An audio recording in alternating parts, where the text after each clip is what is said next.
Bonjour et bienvenue pour cette formation en ligne consacrée aux indicateurs de performance. Je vous conseille de préparer les annexes qui sont jointes à cette vidéo en les imprimant au préalable afin d'en disposer dès à présent. Si vous ne les avez pas encore imprimés, je vous invite à mettre la vidéo sur pause et à vous en charger immédiatement. Prévoyez également bien entendu de quoi prendre des notes. De mon côté, j'utiliserai l'écran pour les messages clés qui s'afficheront au fur et à mesure de cette formation afin que vous puissiez appréhender au mieux ce e-learning. Les métiers de vendeur, de commercial et de manager nécessitent de pouvoir évaluer ses performances sur des périodes données à un instant T par rapport à un instant passé. Ainsi, le manager dispose d'un outil managérial capital nommé tableau de bord. Cet outil synthétise tous les indicateurs de performance de ses collaborateurs et de son équipe. Toutefois, le vendeur et le commercial doivent pouvoir s'auto-évaluer, contrôler et piloter leurs propres indicateurs de performance. Les outils informatiques et ou l'intranet de l'entreprise permettent aujourd'hui à la plupart des salariés d'avoir l'accès aux résultats qui sont les leurs. La lecture et l'analyse de ses propres résultats a pour but de veiller à être sur la bonne voie quant aux objectifs à atteindre. Objectifs personnels, mais aussi de l'équipe ou du point de vente dans son ensemble. Le collaborateur peut ainsi adapter son quotidien professionnel, ses façons de faire, se remettre en question, dans le but d'atteindre les objectifs qui lui ont été fixés. Nous allons donc voir ensemble quels sont les principaux indicateurs de performance qui sont à la disposition de tout individu, qu'il soit vendeur ou commercial. N'hésitez surtout pas à mettre cette vidéo sur pause pour vous pencher sur les annexes PDF que vous avez imprimées au préalable afin de bien comprendre au fur et à mesure le fonctionnement de chacun de ces indicateurs. Les indicateurs purement commerciaux qui vont suivre sont les principaux utilisés par les managers et les vendeurs afin de se situer sur des périodes données. Ainsi, le taux d'évolution de vos résultats, essentiellement de chiffre d'affaires, est sans aucun doute l'un des deux facteurs les plus significatifs et à bien mettre sous contrôle. Le taux d'évolution permet d'établir si vous faites mieux sur une période donnée du présent ou moins bien par rapport à une période donnée du passé. Par exemple, vous souhaitez savoir si votre évolution de chiffre d'affaires est positive ou non pour le mois de janvier 2017. Vous le comparerez avec les résultats obtenus en janvier 2016. Les périodes doivent être identiques. Ce taux d'évolution, qui doit donc impérativement comprendre deux périodes identiques, l'une sur une période actuelle et l'autre dite de référence sur le passé en N-1, l'année précédente. Prenons un exemple précis. Si en janvier 2017, vous avez réalisé 112 000 € de chiffre d'affaires et que vous avez atteint 108 000 € de chiffre d'affaires en janvier 2016, les deux périodes sont bien identiques à un an d'intervalle, ce qui permet de mesurer votre taux d'évolution sur l'indicateur chiffre d'affaires. La formule est la suivante. Valeur d'arrivée moins valeur de départ sur valeur de départ fois 100.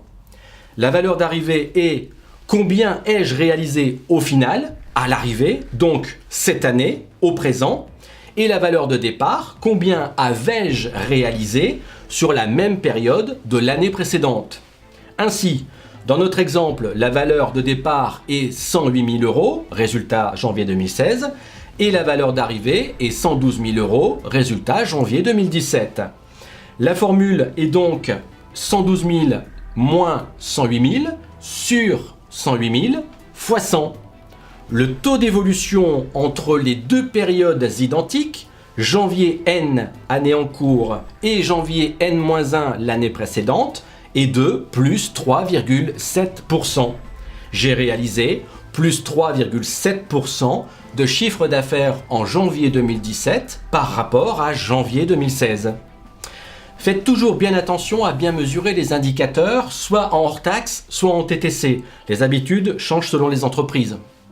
S'il est intéressant que vous connaissiez votre taux d'évolution entre les deux périodes qui vous intéressent, il est tout autant intéressant de savoir où vous en êtes de votre objectif à atteindre au présent. L'évolution démontre si vous dépassez ou non ce que vous avez réalisé sur la même période l'année précédente.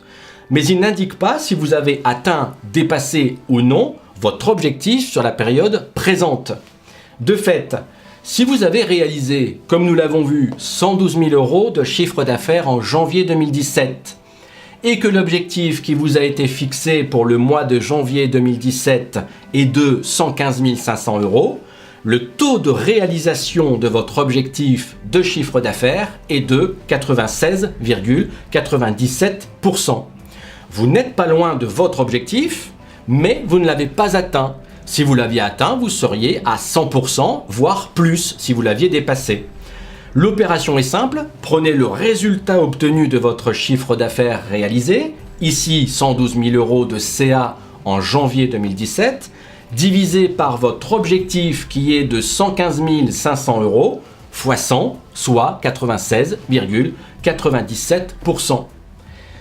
Si vous œuvrez dans un point de vente, un magasin X ou Y, il est important de connaître un autre indicateur nommé le panier moyen ou ticket moyen. Ce panier moyen ou ticket moyen permet de savoir quelle somme en euros dépensent en moyenne les clients du magasin. Là aussi, ce panier moyen peut être mesuré et comparé sur 2 périodes données entre N et N-1 et même faire l'objet d'une analyse du taux d'évolution comme nous venons de le voir. Le panier moyen se mesure de la manière suivante. Le chiffre d'affaires réalisé sur une période donnée divisé par le nombre de passages en caisse sur la même période donnée. Par exemple, vous avez réalisé 112 000 € de chiffre d'affaires en janvier 2017. Vos outils informatiques et de caisse vous indiquent qu'il y a eu 1200 passages en caisse. Le panier moyen est donc de 93,33 €.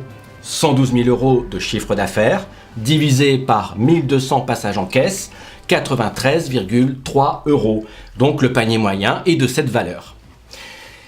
Cette formation en ligne dédiée aux indicateurs de performance nécessite que vous vous penchiez plus en détail sur les annexes PDF afin de bien comprendre et de digérer les calculs que nous venons de voir. Je vous le rappelle, l'approche de ces résultats vous permet d'adapter votre quotidien et votre travail au quotidien afin de mettre tout en œuvre pour atteindre et dépasser les objectifs, vos objectifs, qui sont, pour la plupart du temps, liés à des rémunérations variables. Par conséquent, si à 10 jours de la fin du mois, vous vous rendez compte que vous n'avez réalisé que 60% de votre chiffre d'affaires du mois, il vous reste 10 jours afin de mettre les bouchées doubles et de récupérer ce qui peut encore l'être. Je ne le répéterai jamais assez, vendeurs et commerciaux doivent être capables d'autocritique, d'auto-analyse sur leurs indicateurs de performance, afin de s'améliorer toujours et encore, et ce, avec ou sans l'aide de leur manager. Bien entendu, si vous vous rendez compte que vous perdez pied et que vous n'y parvenez plus, ce qui peut tout à fait se produire, n'hésitez pas à en alerter votre manager, sans attendre qu'il vous convoque pour vos mauvais résultats. Ce dernier trouvera avec vous des solutions pour vous aider dans ce moment difficile. Mais dans ce cas-là, dans ces cas précis, soyez proactifs. Cette formation indicateur de performance s'achève. Je vous remercie beaucoup, vous dis à très bientôt pour une nouvelle formation en ligne. Au revoir.